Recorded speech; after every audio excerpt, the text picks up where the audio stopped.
Hi, I'm Emperor Wang. Welcome back to Studio 304.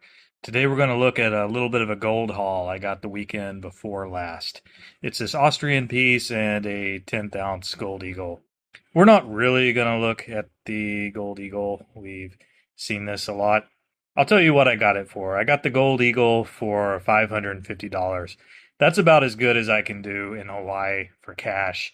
My other option would be to get it online or through something like Pure Metals or something. But if I use a card for an online transaction, Hawaii does charge sales tax, and then shipping often applies. So 550 cash out the door still is more economical for me. Tell me what you think about that. And then there's this Austrian piece. Huge fan. This is meant to be a red deer. It's the first of a six-piece series. It started in 2013. This is the first one.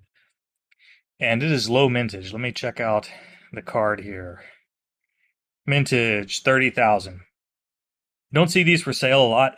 It happened to be in the local coin shop. That's why I recommend checking it out, these local coin shops, because you never know what's going to be there. This one was for sale for $2,500 even, I think, cash out the door. You look these up online, they are for sale for more.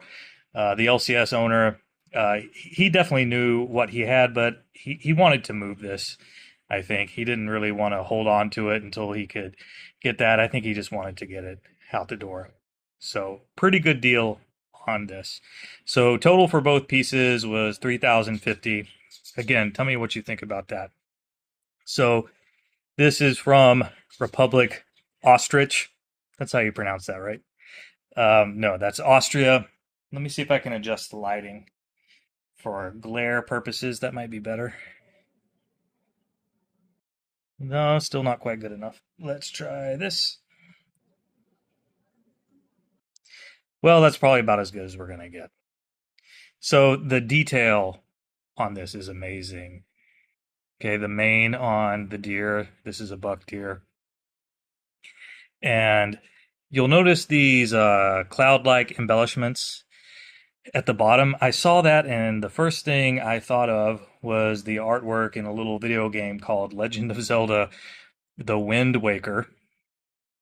And I think the artists at Nintendo probably do their due diligence, and they probably were trying to keep it true to real Central European art themes. It's kind of a woodcut art style, as you can see, and these little cloud-like things are there too. I was like, I wonder if there's a name for them. Well, there is. They're called cloud bands or Vulcan bands, and they're sort of meant to uh, depict divinity or like a sort of reference to heaven. In the Nintendo art, they're probably just a pretty little border or embellishment. Here, I think the artist's intention may have been to sort of imply the divine or godlike nature of, creatures, animals. I think that's what they were going for. And if you look at the pearl like details within these cloud bands at the bottom, exquisite, exquisite. One of the goals of my channel, if there are any goals, would be to sort of bring back art appreciation to some of these pieces. I know most of us stackers were collecting bullion, but I don't want to just think of them as commodities purely that we stack. I kind of want to remember the human element of the engravers and the artwork they put into it. This certainly seems like an extreme commitment to detail and the passion. The last video I did, I complained about the lack of passion and soul in the artwork. Not the case on this one. This is exploding with just you know dedication and emotion. I can feel the reverence for the subject when I look at this. Let's check out the reverse, also beautiful. This would be a family of deer in a woodland scene. Wow, look at the leaves at the top. So intricate. and even working on what is basically a two-dimensional surface, the planchet, still managed to give the viewer a perception of three dimensions and depth. That is talent. That's art. Love it.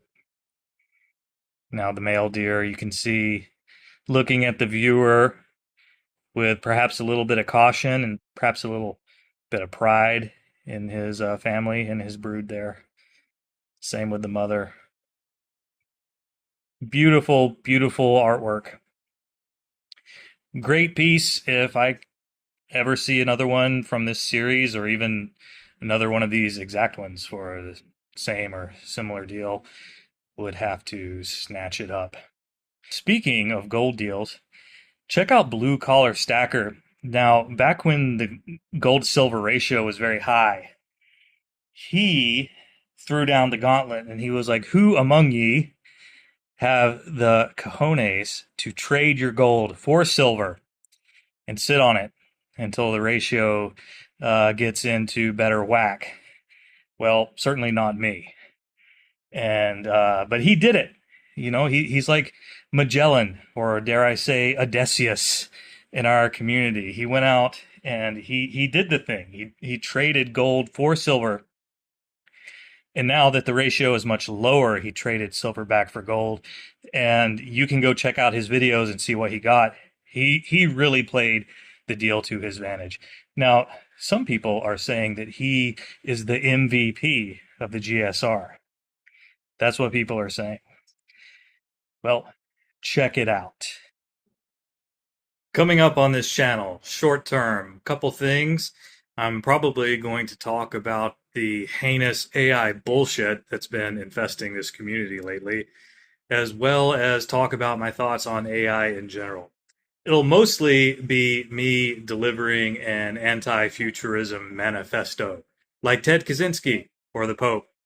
You guys can feel free to skip that one if you want. There probably won't be much or any actual coin content in it. Otherwise, I have a 2-ounce silver Mexican piece coming. It's a 100-year anniversary piece for the Banco de Mexico. Low mintage, should be exciting. Well, that's about it. I hope everyone had a great weekend, and I hope everyone has a great week. Cheerio.